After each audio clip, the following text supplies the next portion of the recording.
a Vishwa Hindu Parishad Norway Karyakarta serving the community voluntarily from last 20 years. By profession, I am an IT engineer. On behalf of Vishwa Hindu Parishad Norway and Hindu Sanatan Mandir Brahmin, I would like to welcome you all on today's online session on the subject spiritual wisdom and solutions during disorienting dilemmas COVID-19. I will tell you in Hindi as well. दुविधाओं के दौरान आध्यात्मिक ज्ञान और समाधान. The whole world is suffering from COVID-19. No one has ever thought that the human being will face such pandemic, which doesn't have any solution available in this scientifically advanced world. As the science doesn't have any final solution as yet, people are becoming impatient. So why don't we look how spirituality can help us in these testing times? We are lucky to have two renowned professors with us, Dr. Sthaneshwar Timalsina and Professor Bishal Sitaula. Dr. Sthaneshwar Timalsina is going to enlighten us today on spiritual wisdom and solutions during disorienting dilemmas COVID-19. Dr. Timalsina did his PhD from Martin Luther University, Halle, Germany, in a scholar of Indian religion and philosophy.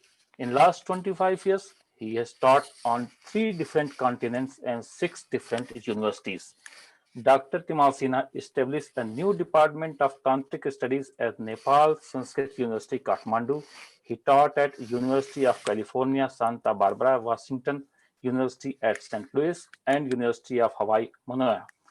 Currently, Dr. Timalsina is working as Professor of Indian Religion at San Diego State University. Dr. Timalsina writes in English, Sanskrit, and Nepali languages and has published 5 books and 80 papers and book chapters. His works include Tantric visual culture, a cognitive approach, and language of images, meaning and visualization are in tantras.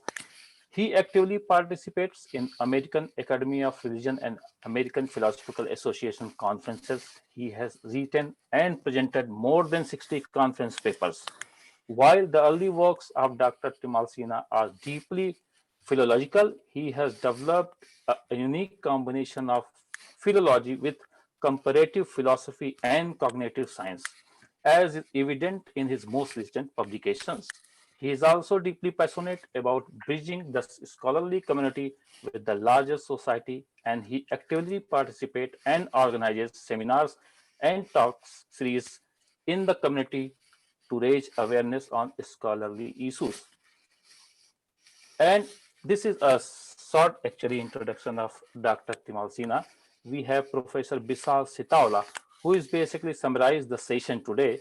A brief introduction of Bishal Sitaula is Professor Bishal Sitaula is working at Department of International Environmental and Development Studies, Norwegian University of Life Sciences. In short, we call it NMBU, Norway. Has more than 30 years of international experience in research, teaching, and collaboration in the topics ecology and global change issues, higher education, conflict, peace, and development, including wisdom and personal transformation. From his Norwegian base, he has leading a multinational program and worked with partners in Asia, Africa, and Western Balkans. Professor Sitaula has published 250 scientific articles and has been cited 3,038 times. At present, Professor Sitaula leads several university projects in South Asia and Africa, including global change education and research in Africa and Balkans, and NRM conflict, peace, and development in Asian countries. He is the founder and former president of Non-Resident Nepali Association, which is called NRNANCC, Norway, and former chair of International Association of Human Values Norway, IAHV. Recently, Professor Sitaula was working as a visiting scholar for 1 year at Naropa University, Boulder, Colorado, and Ohio State University, Columbus, USA. During this sabbatical stay in the USA, he was exploring research and education on personal transformation and contemplative education. Part of his social engagement with large media coverage is to globalize the science of wisdom and personal transformation. So this was the introduction of both Dr. Timalsina and Dr. Bishal Sitaula. Now I would like to hand over to Professor Bishal Sitaula to take over the charge and move forward with the session. Thank you. Thank you, Manu sir, for a very kind and generous introduction for both of us. Without wasting this precious time during this disorienting dilemma, which is affecting the world, this is a shared suffering, and in this kind of shared suffering, how our wisdom tradition can be, or spiritual wisdom can be helpful to understand what is the problem and what is our dharma or what is our morality during this kind of crisis. So I will invite Professor Sthaneshwar Timalsina, and I trust that he can mute himself. Vijay sir, I think you need to unmute him again.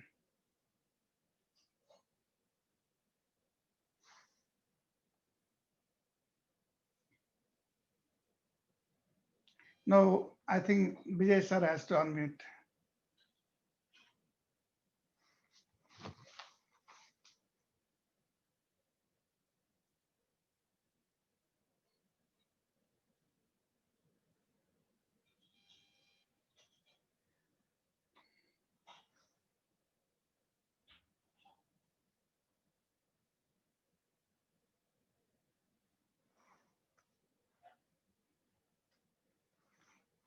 I think you have to unmute.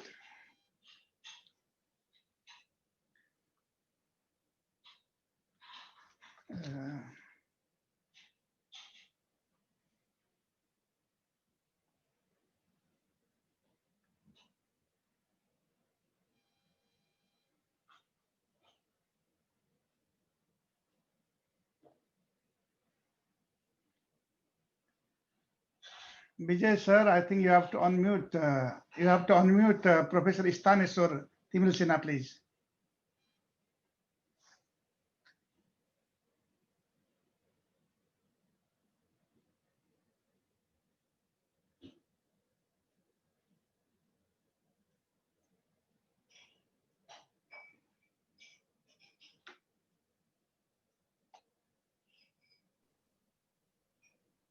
Oh, now can you hear me? Sure, sir. Bishal, Please sir? go ahead.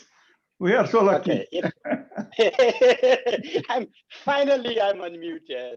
So this is almighty power now. You know, it's like we never had unprecedented power now with this technology. You can just mute and unmute people.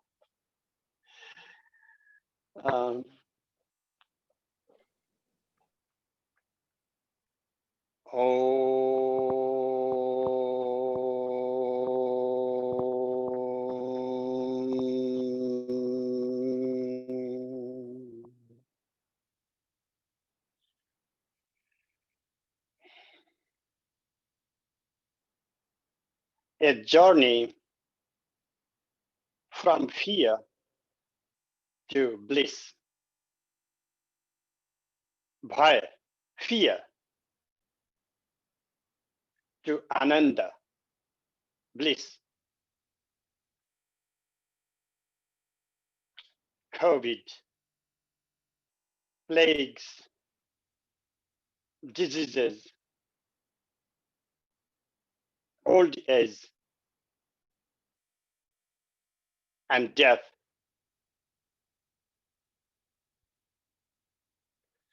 Every single living being has the desire to live.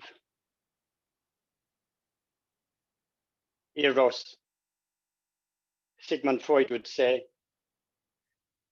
it's a fundamental instinct. And anything that confronts it, we want to combat it. We want to confront it or to fly away. And what happens when we can neither confront nor run away from it? Our human situation, our human conditioning is primarily the conditionings imposed by fear. We tremble in fear in day and night. Our reality is such that our very limbic system itself is primarily searching for things to be scared of, for things that cause us fear, and how to process fear. Amygdala, the core part of our brain for processing our basic instincts. Hippocampus, to preserve the memories, primarily of the things that cause us fear.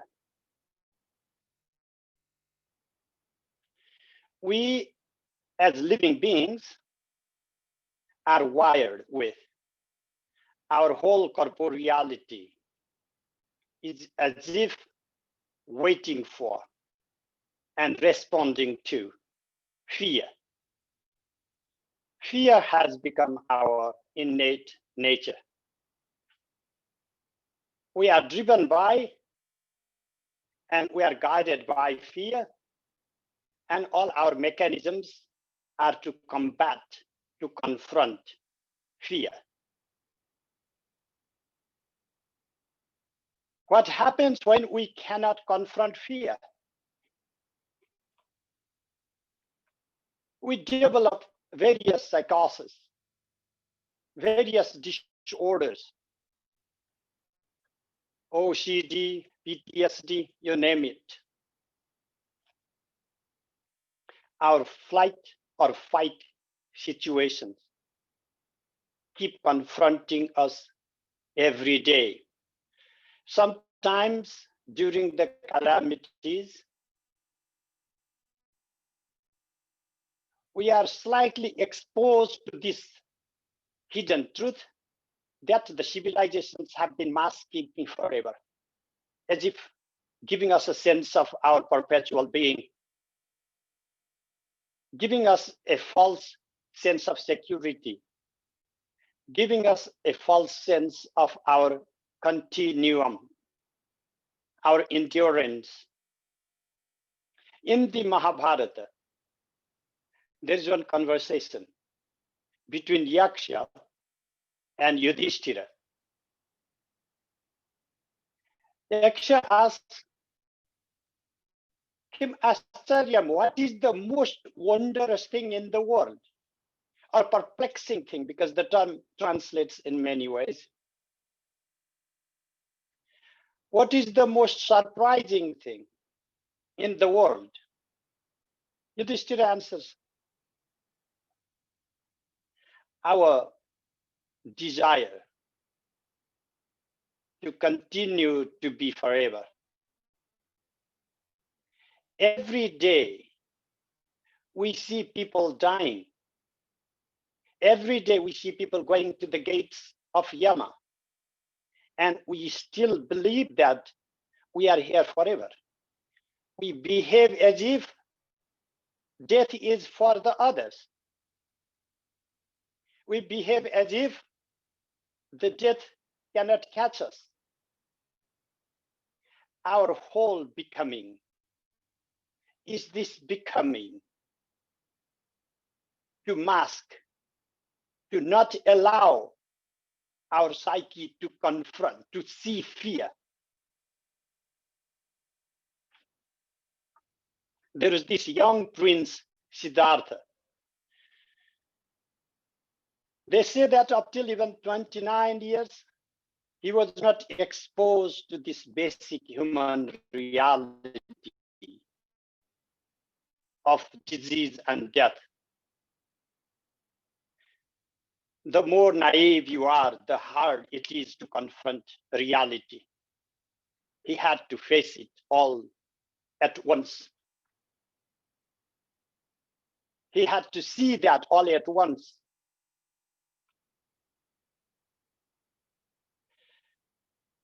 In the face of fear, like COVID, we have a similar situation. What do we do first? We try to deny it. We say it's nothing. We have been through it, bigger things than this. Because the thing is, we cannot be scared. It is not that we are actually brave. We are masking our fear. Ernst Becker had some insightful things to say about the situation in his The Denial of Death. He talks about the self, the human, and the image that the human creates for himself, that confronts all our realities, and we project an image that is the opposite, a mirror image of our real life, our real conditions. And in that projected image, we find ourselves immortal. Our body, our reality becomes subordinate to that projected image. We live for that image. We act for that image. We survive for that image. We wage wars for that image, because war is a natural consequence of masking of this imminent threat, this natural course, death, fear. The more we say there is no reason to fear, the more we are fueling up this masked reality.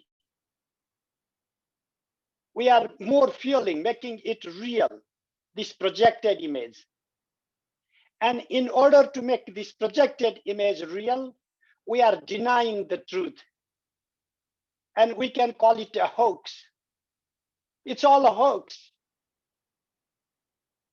because it helps us to mask what is happening, to embrace our mortality is unacceptable. To say that we are not invincible, to say that we are subject to natural calamities is against civilization, particularly Western civilization. It flies in the face of the entire history of civilization that wages wars to mask the truth, particularly of fear of human mortality. Where does it go then? We come again and again at the crossroads. Nature throws us to this real self,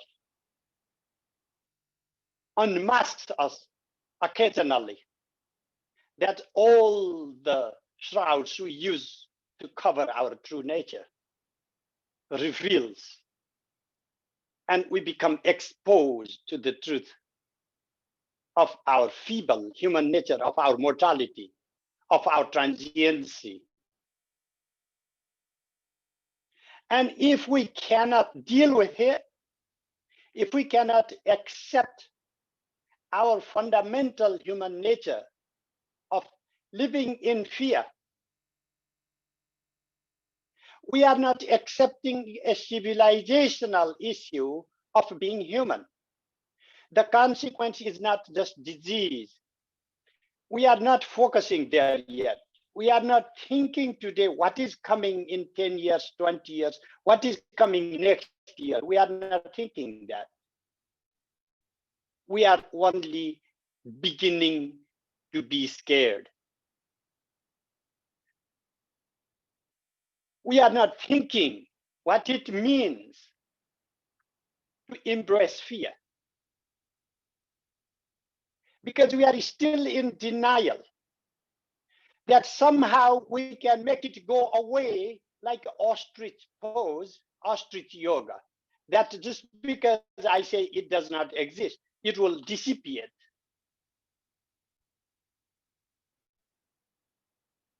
The first lesson that Siddhartha learned is the dukkha, is the noble truth. He comes in the lineage of Kapila. And the lineage of Kapila himself was the founder of Samkhya philosophy. And the first instruction of Kapila, as found in Ishwara Krishna's Sankhya Karika, Dukkha Traya Vigataj Jigyasa.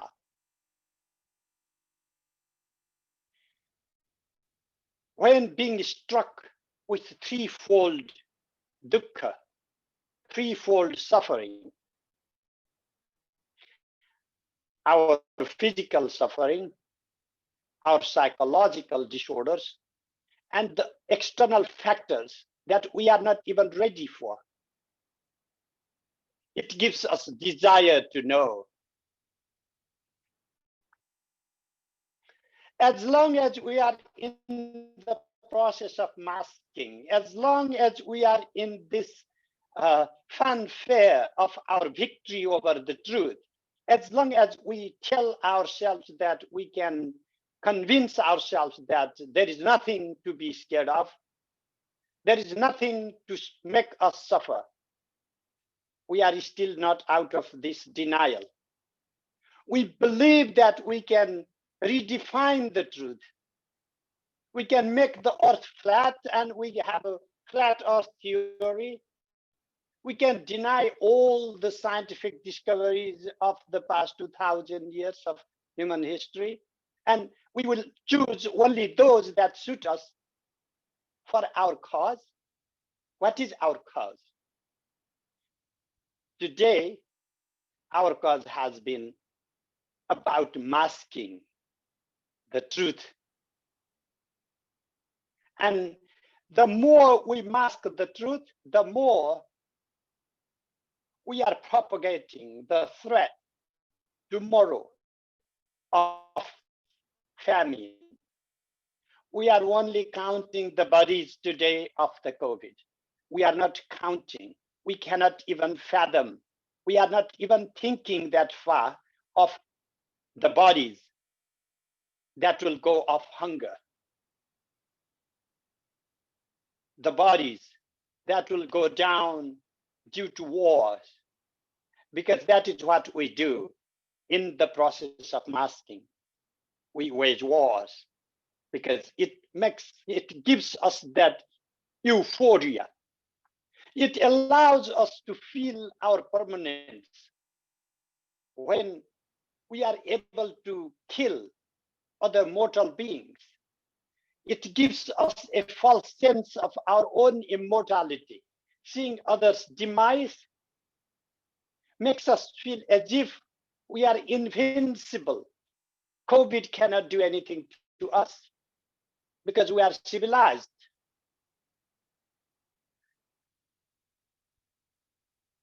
This is one way of thinking.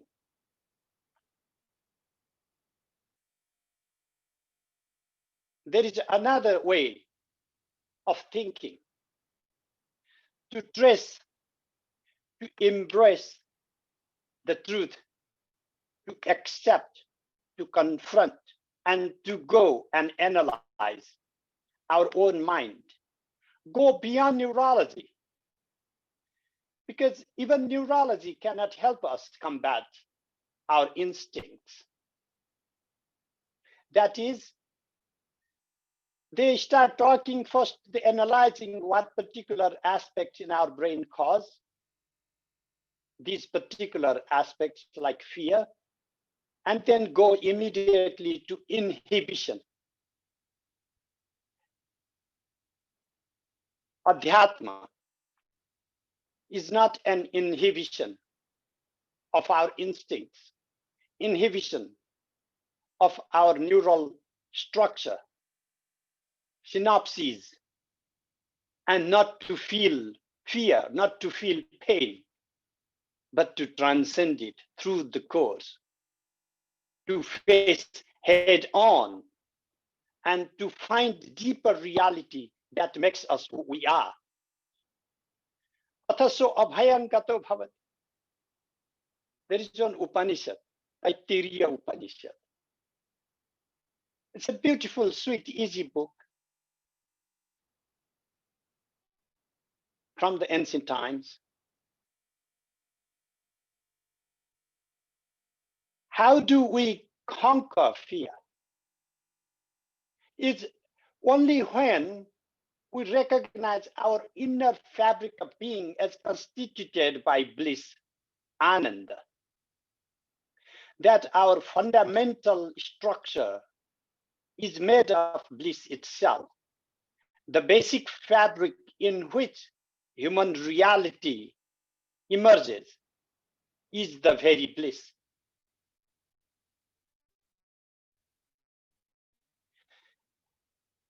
This here is not about going either from eros or through thanatos, as Sigmund Freud would say. It's not the instinct of death.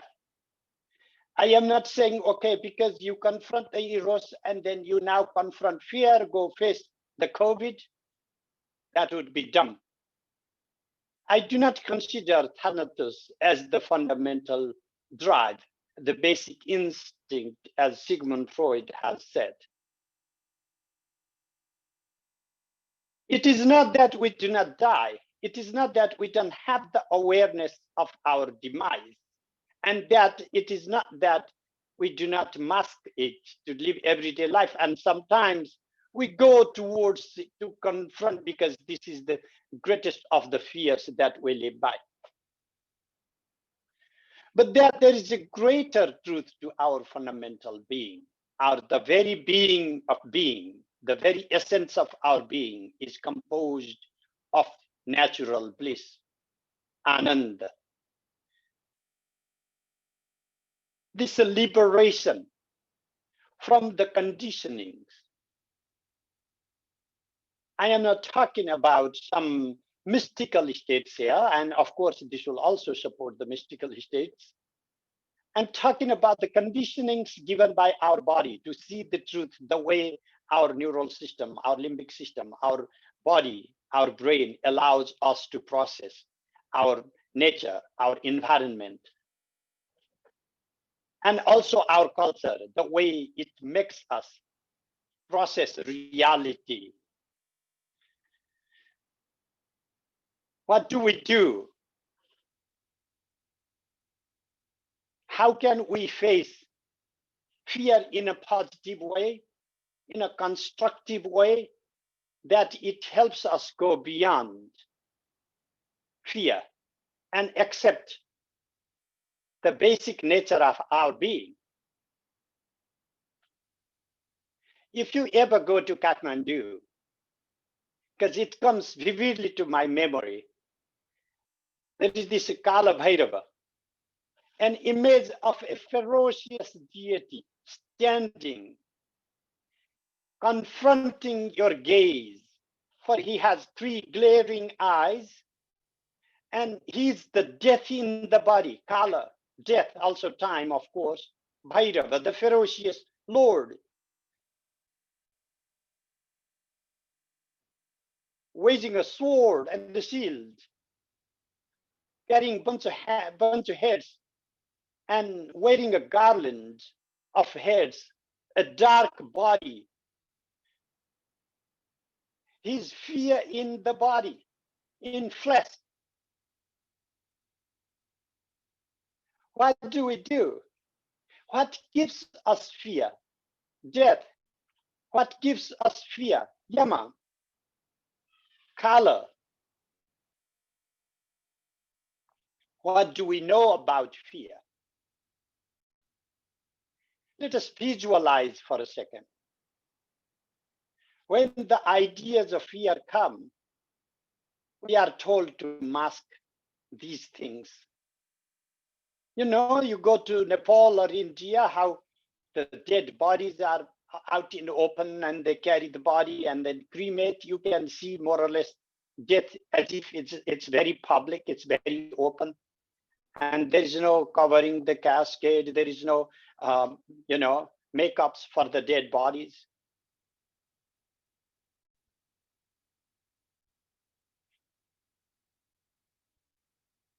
When we are processing image and language, the two structures that constitute our reality, the way our brain processes our consciousness, our sensations.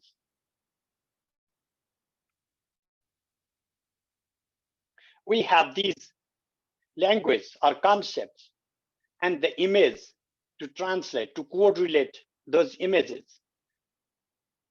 And that constitute our everyday reality. That in that our everyday reality, what happens if we face fear as one of its constituents?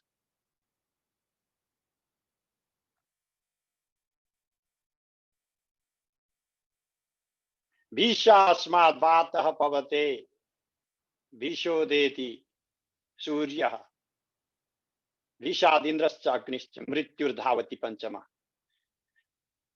Even going to the natural phenomena, that we confront fear in such a way that our everyday life is a drive, running away due to fear. We stop running away at the moment we start thinking for the first time. We get desire to know, desire to understand what is the basic constituent that makes me me.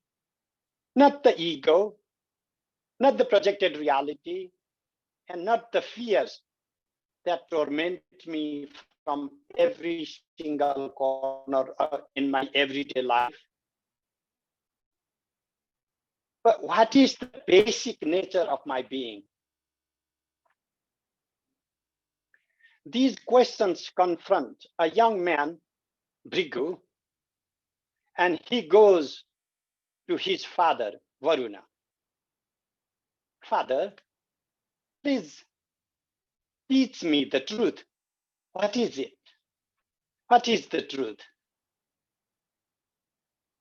And in that instruction, we should learn something today from that instruction. What he says, teach, son, you need to think tapasa vijigyasasva. You need to go through tapas, heat, ardor of austerities.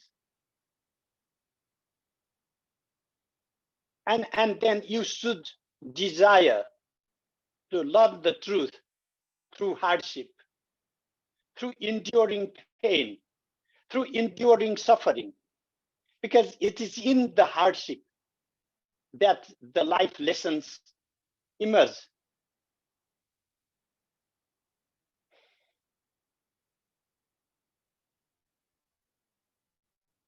In this endurance practice, Vrigu first encounters Annam Brahmeti Vajana.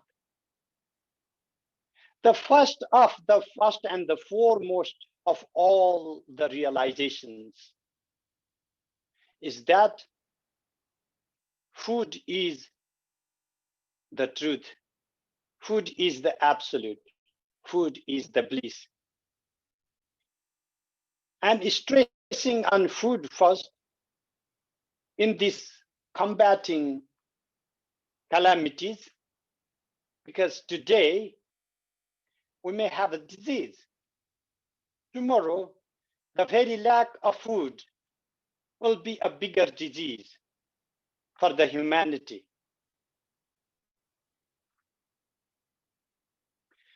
Bhrigu recognizes this.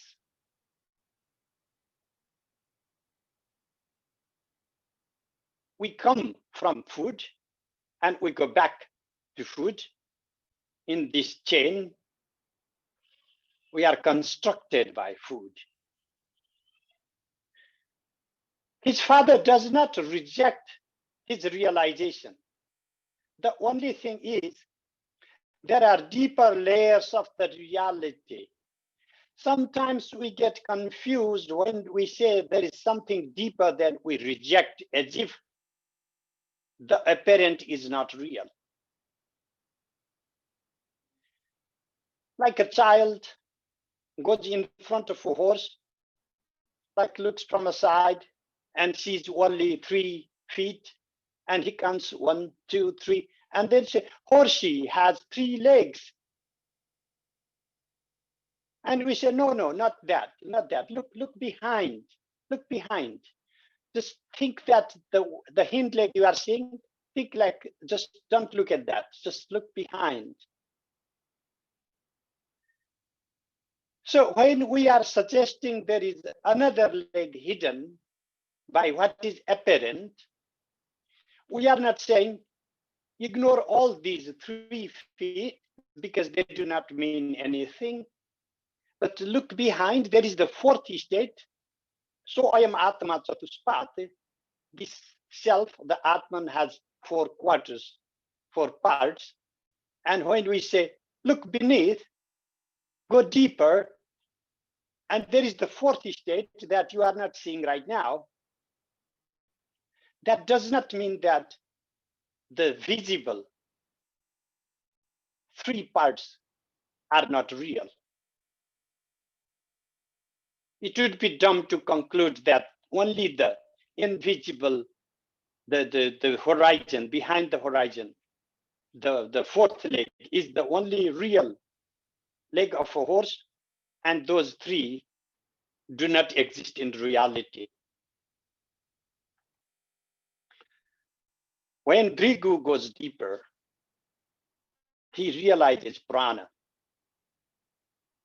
our very vital energies, our very life force, is the Brahman, is the truth.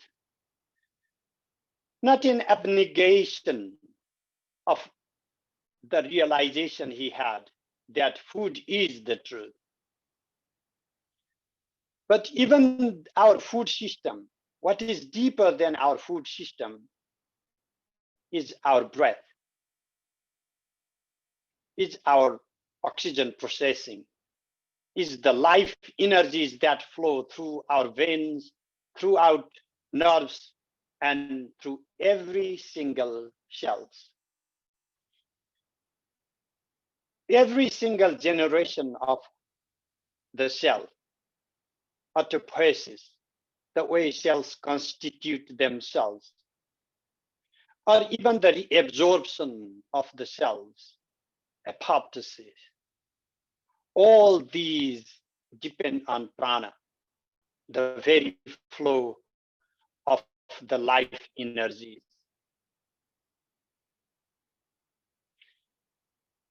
But then Vrigu is forced to go deeper. Manas, mind. What drives even our life forces? What is beneath? What is the deeper truth? Again, not in denial of prana and not in denial of the body, of anna, but looking for something deeper, a higher phenomenon that rests on the epiphenomena of the body and the vital energies is the mind, manas. That is what sustains the breath, what sustains our food system or the body, the flesh. And it is for the sake of the mind that sometimes we reject the pleasure for the breath. We become speechless if our mind is intoxicated, is focused on something. Or we sometimes negate our body for the pleasure of our breath, or for the pleasure of our mind. We negate our bodies.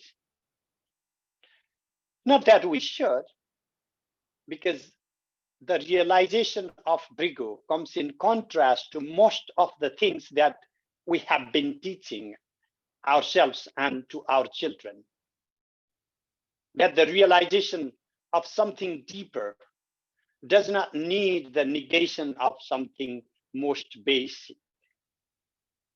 Food is our everyday reality. We need to know how to eat our food, how to not eat contaminated food, breathing, how to not breathe the contaminated air, how to not inhale the virus,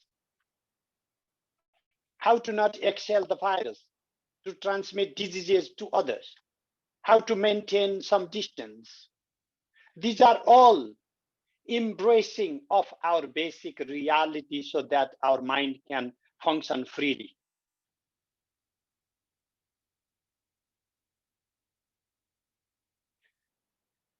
Is there something even deeper?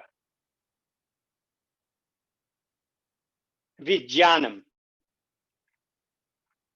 our cognition, our intelligence, our phenomenal consciousness. It's what is deeper than this, deeper than the mind, and of course, deeper than our corporeality, deeper than our pranic system, the breath, or the vital energies. Is there further something deeper beneath our apparent consciousness, our object-directed consciousness? Why are we conscious? Why do we want to know something in the world? Because they excite us. Ananda, the fundamental drive of the living beings, not just of humanity, the fundamental drive of the living beings is the drive for the bliss, drive of bliss, of joy, of orgasm, of enjoyment in every possible form, because the very text discusses different layers of bliss in the earlier chapter, that it is the extent to which humans can experience bliss, and beyond that, the higher beings in the higher planes can experience bliss. So it is not in rejection to, it's not in contradistinction to those blissful modes of our being that we go to the natural state of bliss.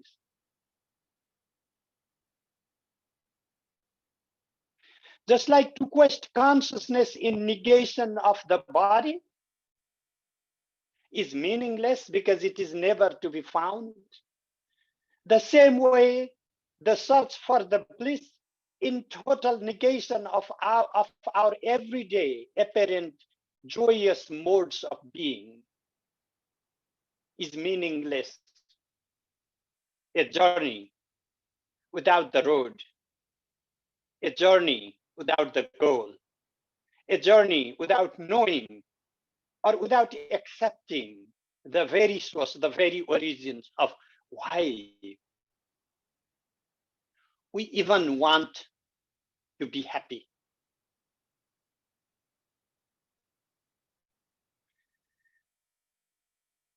This is the reality that we are wired of.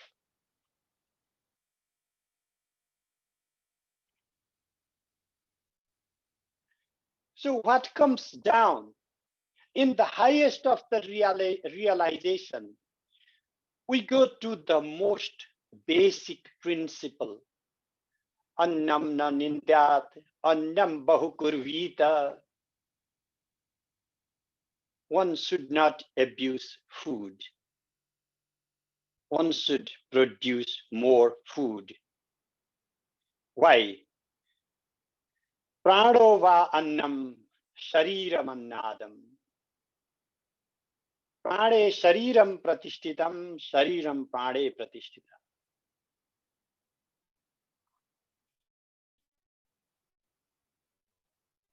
So how the body is the food for the breath, and the breath is the food for the body. How we survive, and how our survival is the most basic thing for us to realize who we are. The very course of realization is annavan annado bhavati. So to have plentiful food. The days are gone, the civilizations where people would have time to eat as a family, sit in a table, different courses of meal.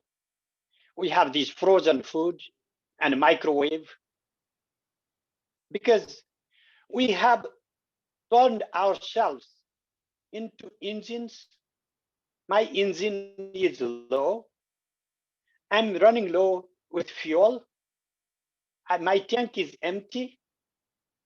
I need to I need to fill myself with my gas running low. We are sometimes our own cars or other machines. My battery running low. This is just a symptomatic of the real threat that we are facing today. In this transhuman world, rather than recognizing everything in the world as divine, in the sense as the very extension of the self and the bliss, we are reducing everything to mechanical reality. We are not embracing our inner being. We are rejecting our inner being to such extent that we are turning ourselves into cyborgs. It is easier today for us to accept our own nature as pure chemicals rather than to accept deeper truth. These pure chemicals are preserving so pristine our experiences, our love, our compassion for other human beings, our love for their life, our extension of compassion even for the heinous of the people who care nothing for their lives. Why? In the conversation, the chapter ends with ahamannam, ahamannam, ahamannam. Ahamannada, ahamannada, ahamannada. I am food, I am food, I am food. I am the enjoyer of the food. I am the enjoyer of the food. I am the enjoyer of the food. I am the matter. I am the mind. I am the bliss that weaves the matter and the mind. I am the most basic fabric of the reality that constitutes me and you and the other, the animate and the inanimate. We live in this reality. Our constitution of our everyday reality is such that everything has the potential to reveal our true nature. Because the things that are outside are not really outside. It's just the projection of our neural structures to preserve this our bodily being. We become, for the first time, the beings that transcend mere bodily presence, not by denying it. This is the wrong course of civilization. If we do not correct it, You may be interested in closing eyes and listening to some spiritual discourse for your pleasure, for your satisfaction. What drives me is what I see as an imminent extension of what constitutes us as the human. Because what makes us human, the core of our being, is compassion, is love. We are not made by the nature to steal food from hungry people. We are not made by nature to steal medicine from the poor people. This is not our nature. This is not who we are. This is not what makes us a human. We are denying our inner nature to such extent that we have turned ourselves unnatural. We have transformed ourselves into machines. We have abandoned our humanity. This spiritual teaching is for us to retrieve our course of real human civilization for the future of the greater humanity, not for one individual or for one race or for one faith, but for our own collective of the humanity. The chapter ends with Havu, just pure ecstasy, because it is this pure ecstasy that constitutes our being. Thank you so much. Thank you very much, Professor Sthaneshwar. It was really, I am seeing your different version of yourself, so I don't know which to believe. Today you are more in a scholarly mode and a more lecture type of mode. I have also seen you when you are giving discourses in Nepali or Hindi in a pravachan kind of mode, so it's very difficult. It's so nice that, but it was really extremely, we all enjoyed and thoroughly enjoyed your presentation. So just a kind of some comments also, you may call it scholarly comment. You started with fear, which is inbuilt in our psychology, and it was also essential for survival. But I do believe that we were talking about how we should deal with our unethical fear. Some fear is needed in life. You said about the amygdala, which is, gives a lot of, emotional brain, the fear center.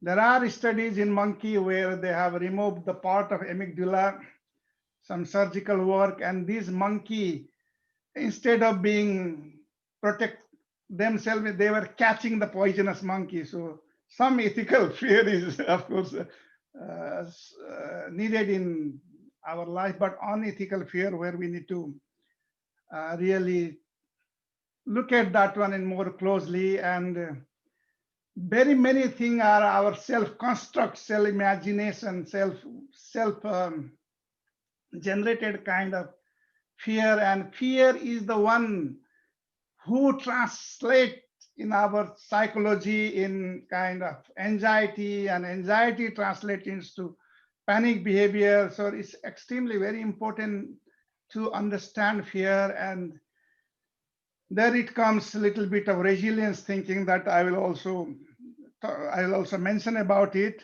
But definitely we need this self-directed psychological and biological transformation in order to handle this very basic problem. And in fact, even in the Vedanta, I mean, fear of death is one of the biggest klesha. I mean, everybody want to preserve themselves, and I have only seen other dying and I feel that I will live for forever, so I should protect myself and this and that. But the reality is that, of course, we need to live fully and very passionately with full of compassion. But there is no space of fear when you become compassionate to all sentient being.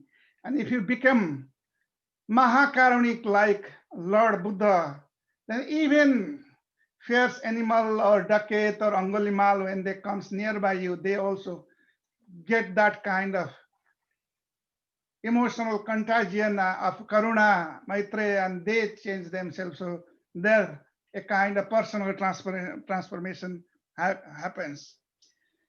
You also mentioned quite a bit about how to accept and analyze what is going on in our psyche in a reactive mode.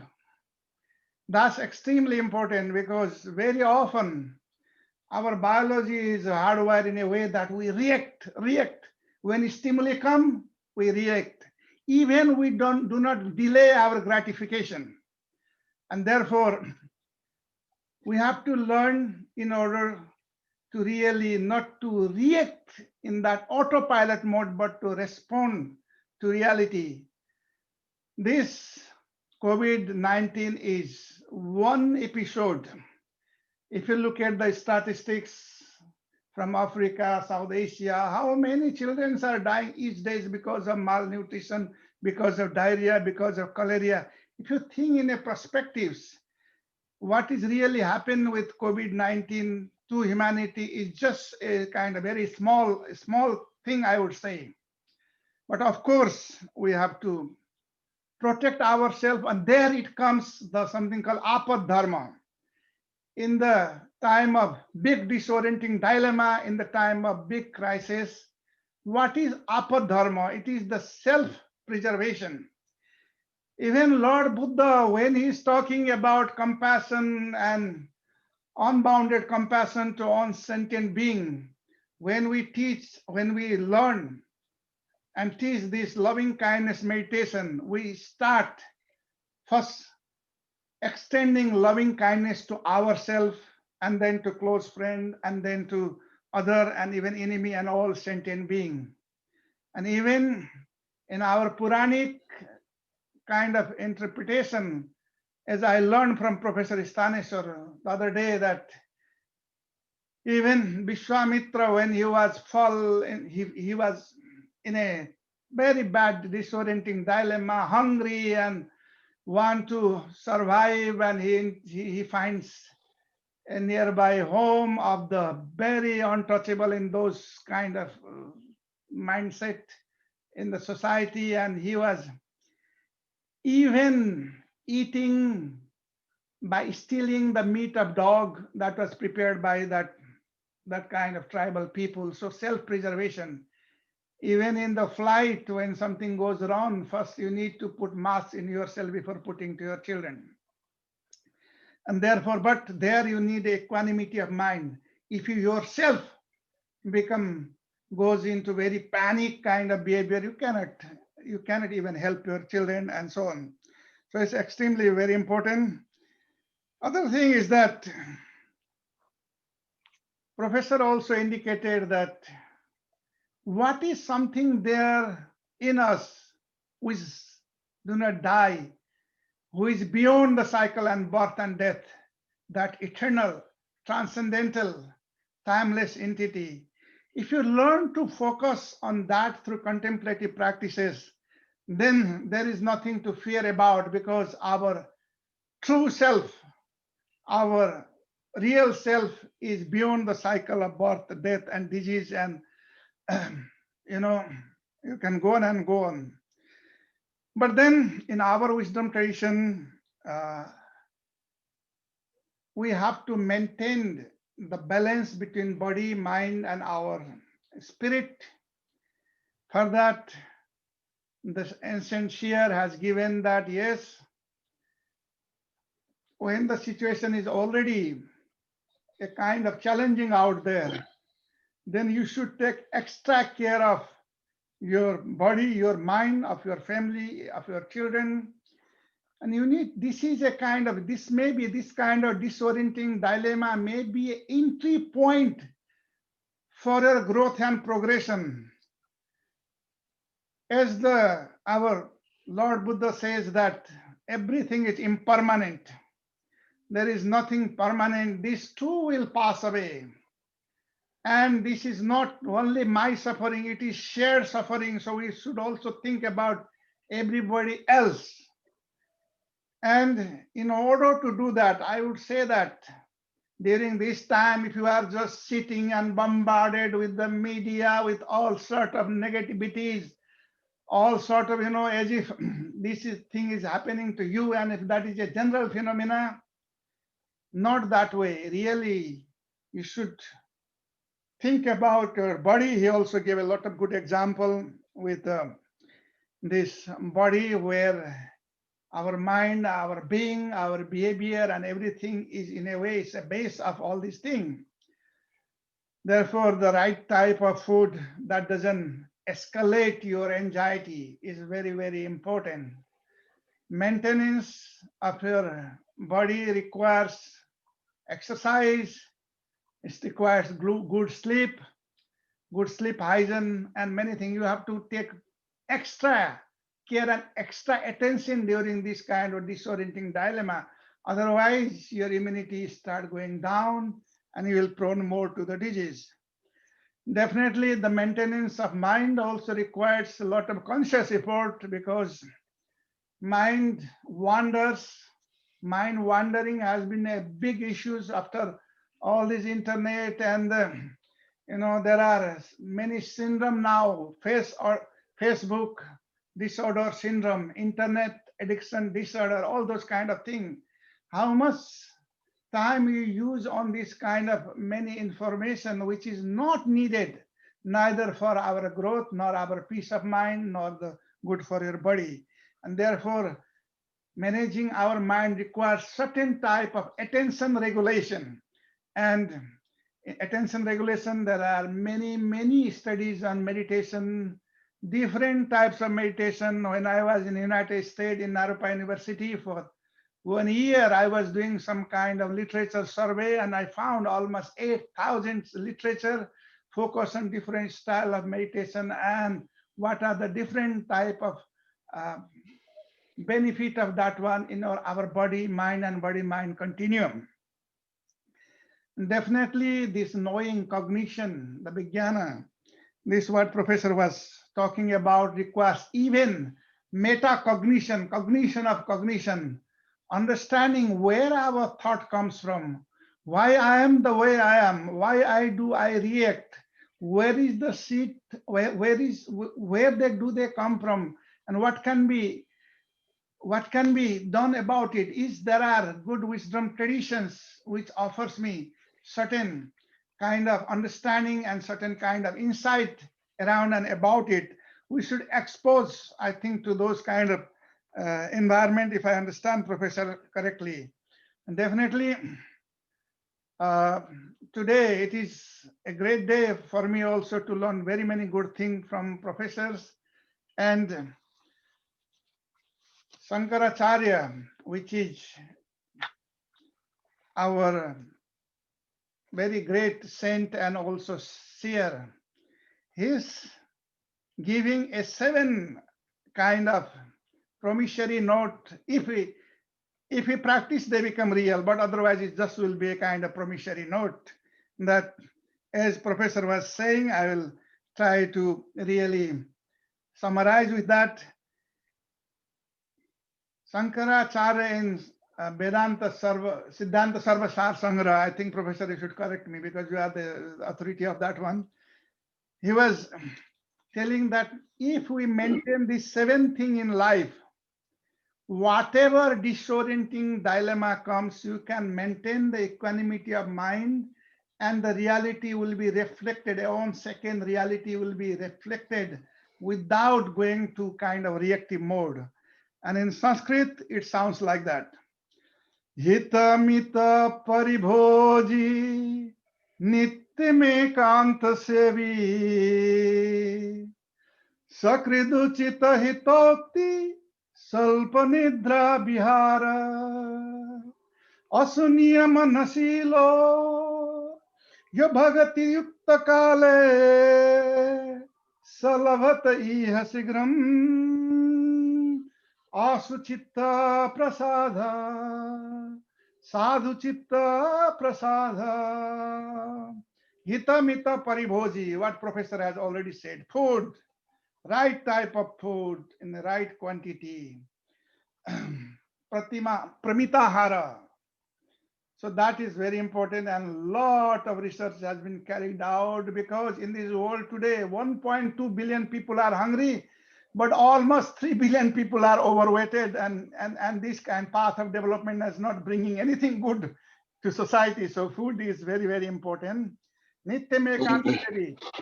Every day we need to really attend to that solitude, that meditation, and so on. And also, a lot of our energy is spent in unnecessary problem talk. Sakridu chita hitokti, right speech in a right amount, and that's also very important. Breath, pranayam, there are many different kind of research of different style in breath work. There are holotropic breathing kind of research going on, even Sudarshan Kriya and many more pranayam. If you look at the yoga theory of disease, in fact, first the disease attacks to your mind, manomaya course, and then if you don't handle, don't know how to handle it, this can percolate to your pranamaya course and then comes to your body and so on, manomaya course and so on. So it's very important to have a right that kind of breathing control, and of course time management. Definitely, here in Norway, we all very many of us live here. There is a sometime long day, sometime a short day, and we need to really make some kind of routine, and therefore that's extremely important. And it's extremely important that this attaining all sort of all these kind of thing, and then also satsang is extremely important. Without learning and listening to people that Professor Timilsina, I'm very jealous with you, because you became the professor of that I wanted to become once upon a time. But I'm a professor of international environment and development studies. But last many years, we are bringing this personal transformation in our environmental science curricula, in our different partner country around the world, in Nepal, in Bhutan, in Sri Lanka, and even we are bringing part of that one in a very secular way in Pakistan. So that way, personal transformation required to maintain our psychological health, our physical health, and very important to have this resilience thinking. And for resilience thinking, it doesn't happen automatically when the COVID comes or something. From the very beginning, in resilience thinking, you need to have a very good relationship with your friend, and you need to have a very quality of relationship should be very good.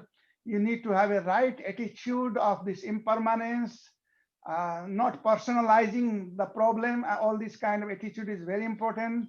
Professor has already talked about the value, and he has given many examples from our scriptures. Value system is very important. We need certain kind of resilience road model and hook from our wisdom tradition, our you may call it mythology or history and so on.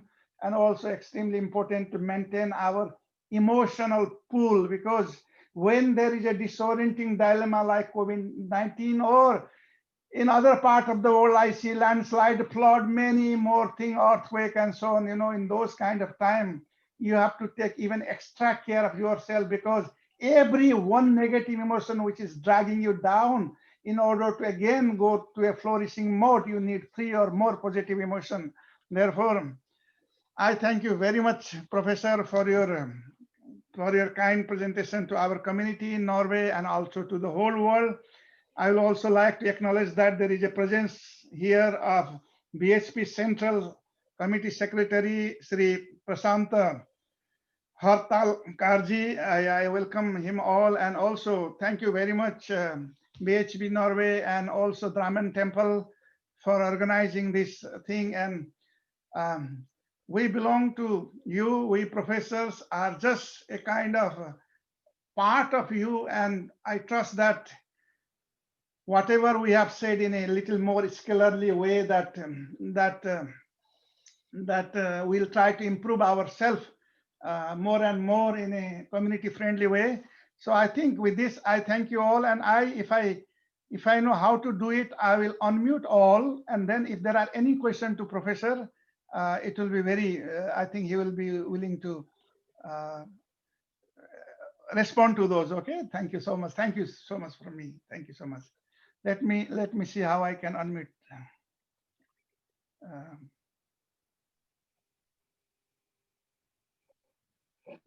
Oh yeah, you all are already unmuted, I think. So please, if any of you have, if Manoj sir want to say anything, here is the time. I think I have unmuted all of you, or you can unmute yourself.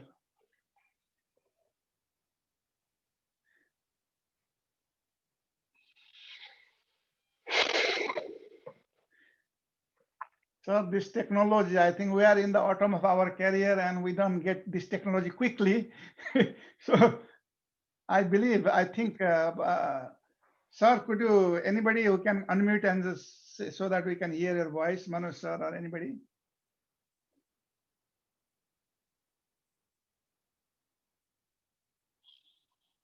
Maybe not. Okay. Let's see. Mute, allow participant to rename themselves now.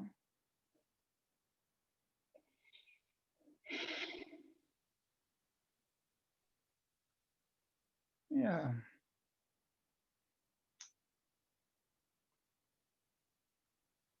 This, I am the host, so I am able to do that really.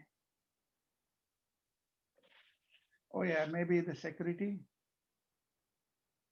Maybe the another host has that power. No, hey, I am the host now. Let's see. Unmute themselves. Yes, I think now they can unmute. Yes. Hello. Please, Hello. yes. Can you hear me, sir? Please introduce yourself and say something. Yeah. I'm Netra Acharya from Kathmandu. Thank you, Professor Sitaula and Professor Timalsina for the beautiful presentation. It was so interesting, so inspiring presentation indeed. And my question, my just inquisition is, Professor Timalsina, you talked about the self-preservation, and in many places in Vedanta, also we find that just like in Isa Upanishad, Kurban Neveha Karmani Jiji Viset Satam Sama, and in many other places as well. And why, I wonder why the Vedanta emphasizes in the longevity of life. Why they hardly talk about the quality of it.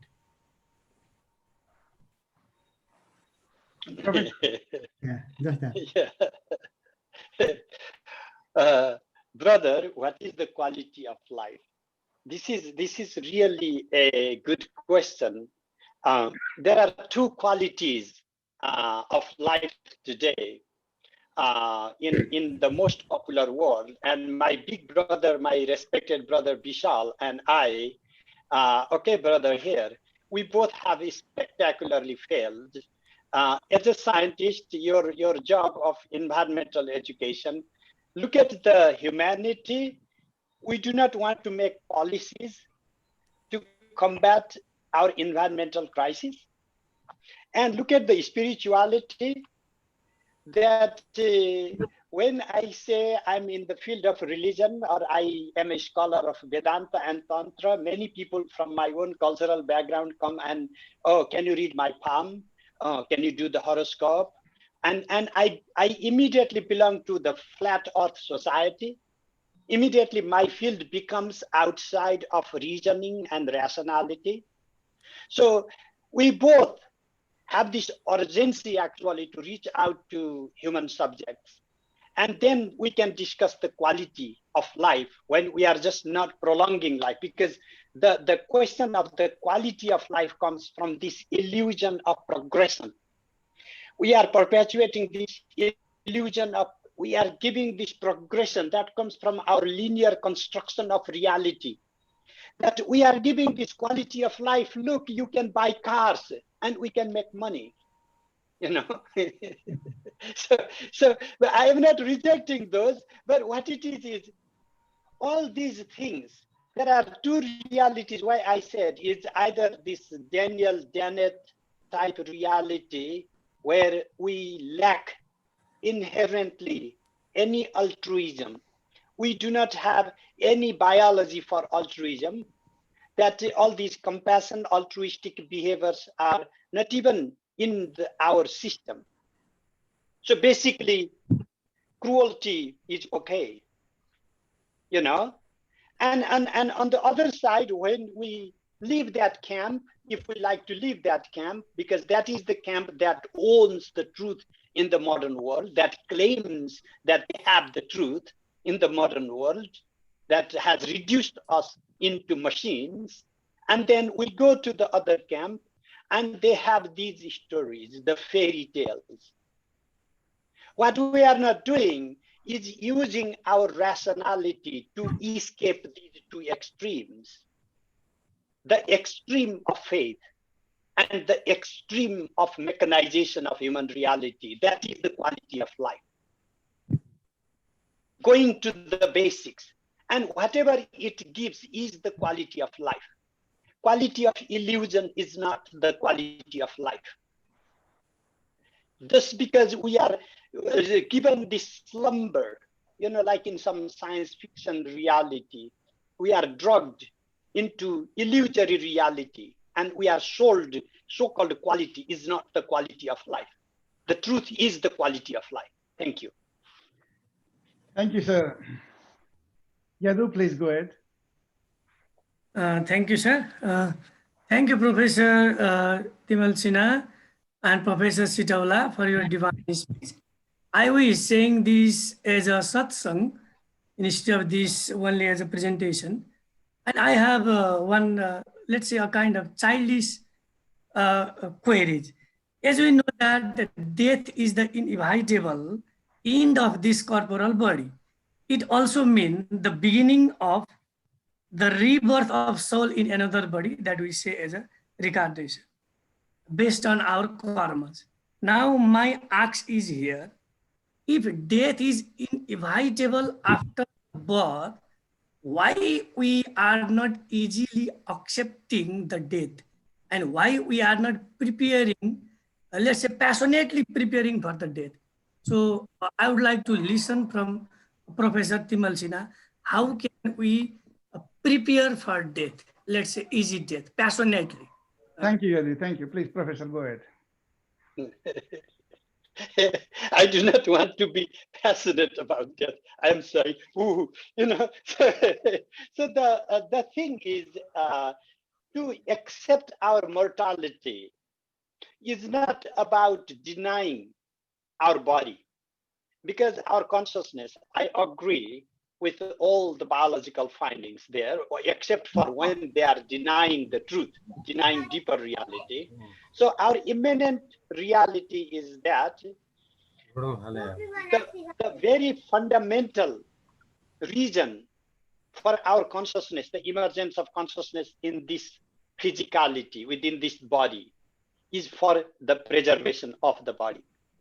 So therefore, it is natural for us to have the first instinct to preserve this bodily being. To recognize this, to recognize that my fundamental being is woven in the fabric of preserving this body does not mean that therefore this is all I should do.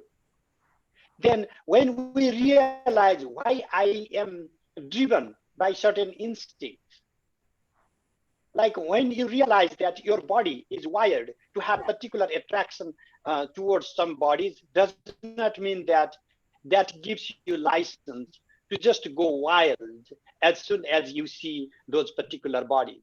It's accepting the way we are wired neurologically, corporeally, is only to realize the limitations this body allows us, and then see that even though this is the way consciousness manifests to me, but this is not all that is there. Go to the deeper reality. So it requires both. It requires the extreme of the type of spirituality we have been brainwashed with, because we need to embrace reality. Even that also tries to teach us. That is why, many parents come us, why don't our children listen to us?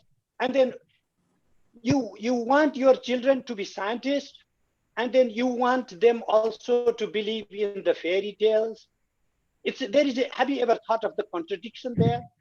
So either you say, I want my children just to listen to the fairy tales, and I don't want them to go to schools, and they will listen.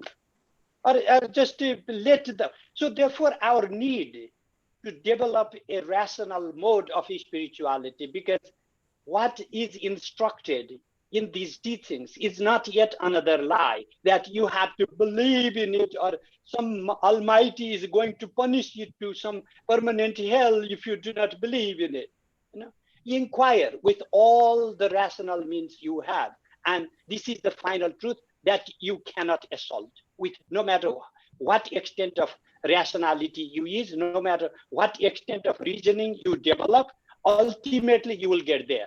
So therefore we have to develop the type of system in which we will not be forced to deny any type of truth.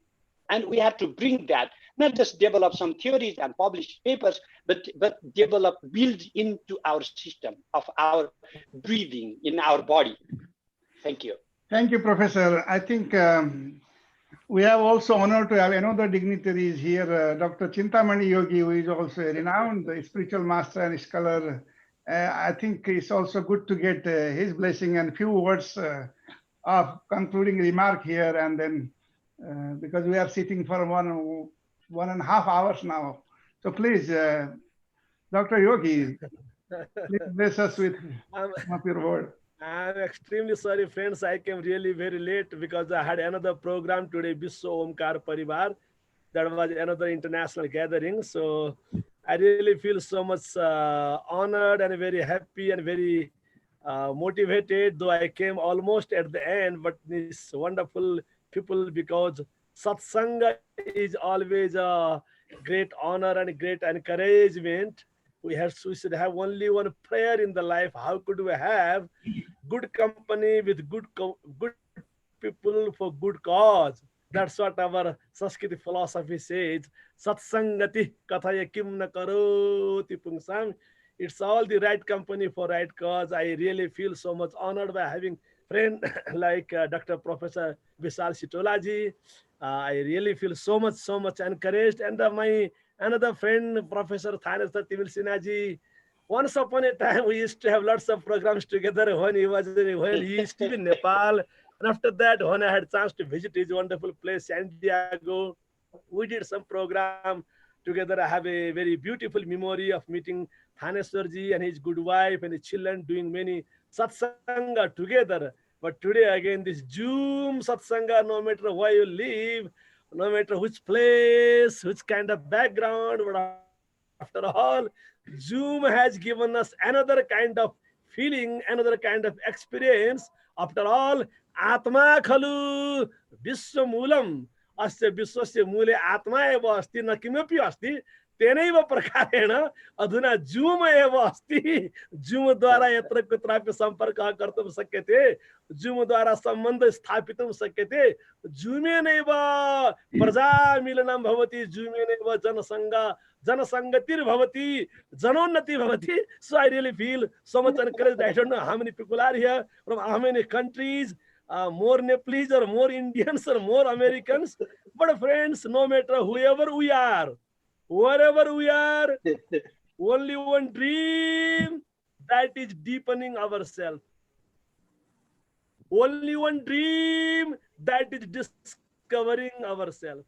Only one dream, finding divinity within ourselves.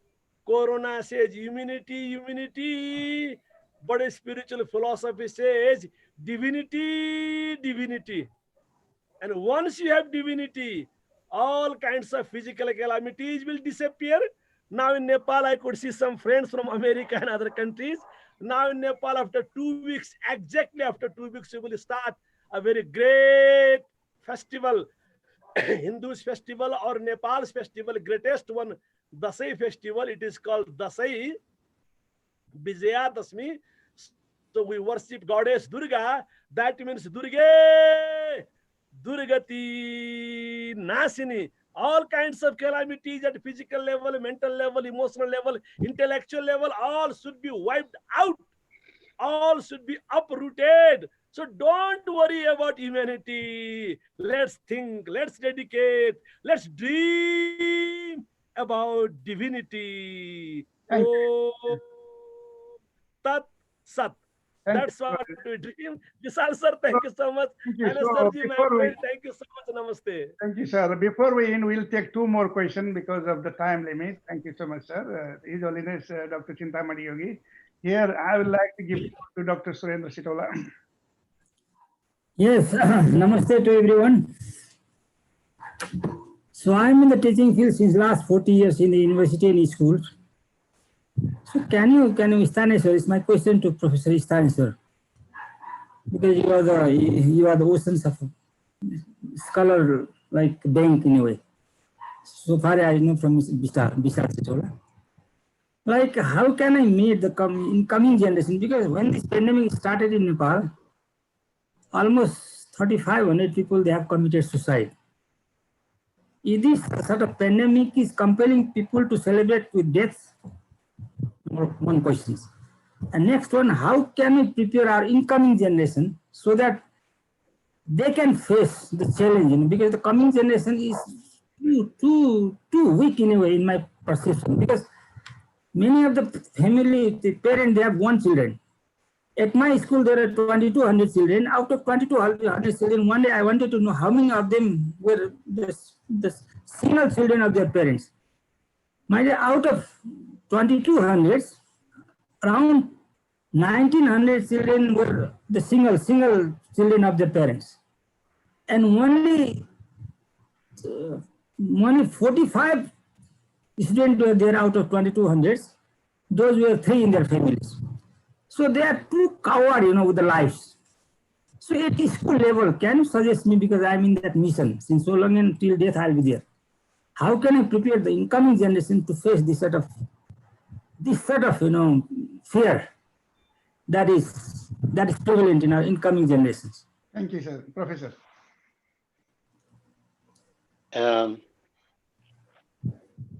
We are not just living in the time of natural calamity. It is also the time of gutting out the worst and also the best in us. When we are gutting out the worst in us, I am sure you have heard of the conversations like, people are willing to die to save our economy, like old people need to die, they die anyway. The weak people die, they die anyway. So I am not trying to go, I will not address beyond this point because I have no political ambitions here. I'm just revealing what many people feel uncomfortable to bring forth, that this is the type of reality, that other side of us that has come out, a vindictive, vicious human nature. And how to prepare ourselves from the gutter, the most disgusting part of our potential being. When we see another person running wide naked in his frenzy of schizophrenia, we may feel compassion for that person, but we also need to be wary of whether that is also going to be our fate, whether we will also start embracing those ideas. Ideas are the most contagious thing beyond COVID.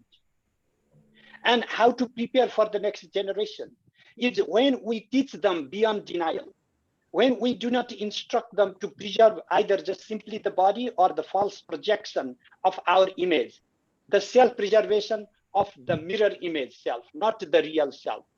When we educate our children, not in the narratives of how many demons were killed by how many gods and how many gods had how many hands, when we educate them to the most rational approach to embrace the inner being of the purpose, the teleology, the meaning of being human.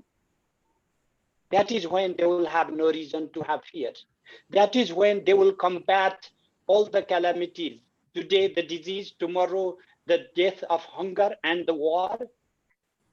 Because embracing life is not embracing a false image of life, not a denial of reality.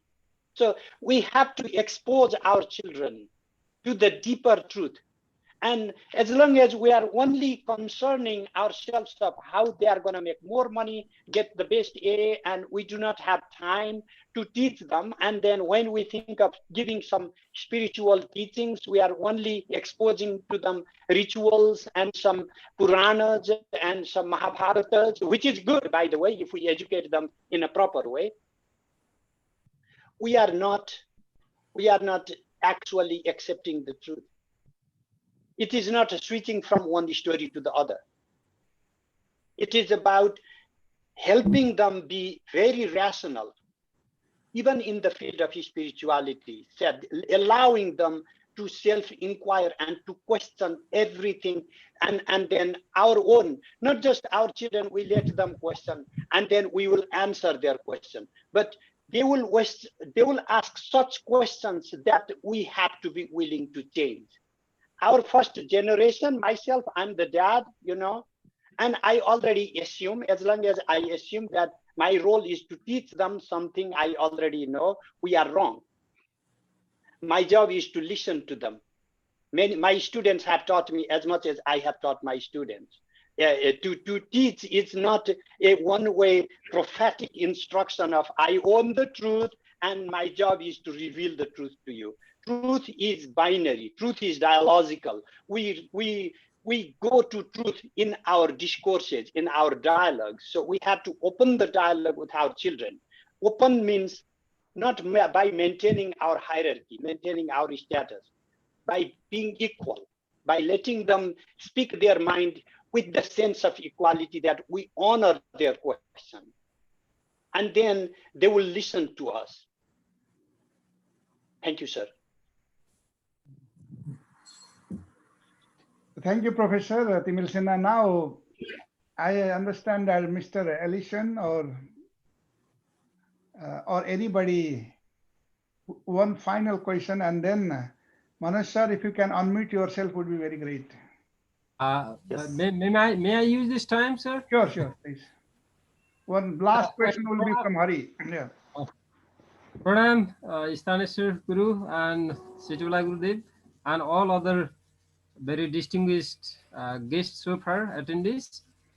I'm Harichandra Kamali itself, myself from Nepal, let's say.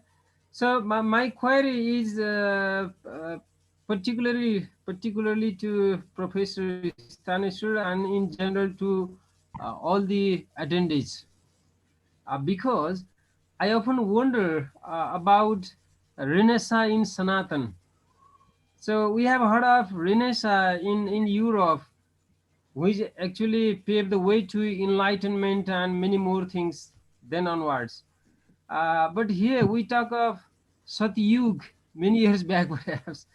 And then when I personally wondered, did you ever have Renaissance in Sanatana or not?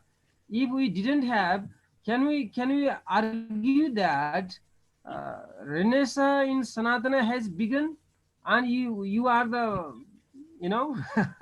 lead for this, please? Thank you, Hari. Professor, please go ahead. My dear friends, let me shatter yet another delusion. There has been no Renaissance. We are living in dark ages. We are still in dark ages. So what is the dark age now?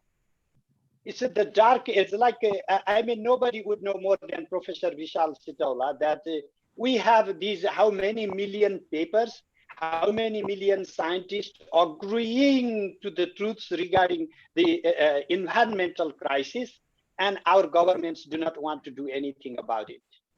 And is that a Renaissance we are talking about? Is that the victory of rationality over blind faith or the greed?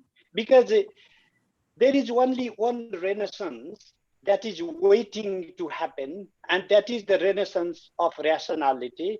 Because when we made faith as fighting against reasoning, when we created faith as fighting against light, fighting against the truth, we lost faith and we lost truth, both.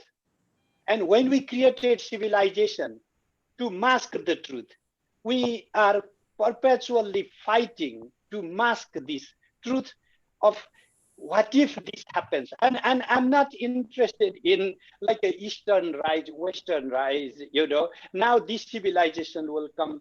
There is only one civilization, and that is called human civilization. And that is yet to happen, because we are not there yet. We may be there, but we are not there yet.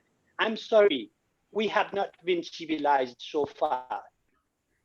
How can we say we are civilized, but we steal food from others?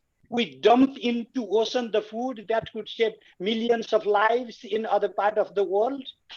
We deny medicine from people who are sick and ill, even the people who went and fought our wars, so that we can keep our civilization, we can keep our industries running. Those very people who came back wounded with PTSD and everything, now we deny medicine from them because we are civilized. Is that what civilization looks like to you, sir? I'm sorry, we are not civilized. Let's accept it. Accepting the truth is the beginning of civilization. Thank you. Thank you, Professor. Now, Mr. Manoj Mishra, now please, Yes. you are Yes, the yes. organizer, so I leave you now. Thank you so much for everybody for active participation here. Thank you. Thank you very much to all of you. My very, very special thanks to Dr. Sthaneshwar Timalsina for enlightening us on the subject, and Bishal Sitaula for summarizing everything so beautifully. And we feel honored actually. This was the starting, this was the first session we had actually. I hope that many more to come in the future. And this is really very beautiful. This was not my subject actually. I am in a totally different field. I am from IT field, but I really like every bit of it. So I must say big thanks to both of you, both professors, and of course the lovely audience who actually asked many questions, and that also enlightened us very well. And I will end up with this session with a short note that I am Nijah Paroveti Garna Lakshe Sam Udar Charita Nam Tu Vasudhaiv Kutumbakam, and save and respect the food. Thank you. Namaskar. Thank you. Thank you so much. Namaskar to everybody. Thank you, Professor Timalsina, and thank you everybody for being with us. Thank you. Thank you. Thank you. Namaskar. Namaskar. Namaste. Namaste. Namaskar.